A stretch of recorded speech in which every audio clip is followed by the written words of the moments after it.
How to manage startup programs in Windows. Is your computer slow to boot up? You might have too many programs launching at startup. Today we'll show you how to manage startup programs in Windows in under 2 minutes.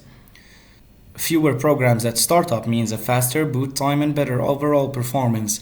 Unnecessary programs can slow things down and consume resources you might need for other tasks. Open the Settings app. Search for Startup and open the Startup Apps menu. Here, you'll see a list of programs set to launch at startup. Toggle the switch next to each program to enable or disable it. Press Ctrl plus Shift plus ESC to open Task Manager. Click on the Startup tab. This tab shows a list of programs and their startup impact, high, medium, or low. Right-click a program and select Disable to prevent it from launching at startup.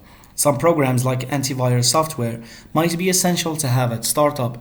Focus on disabling programs you rarely use or can launch manually when needed.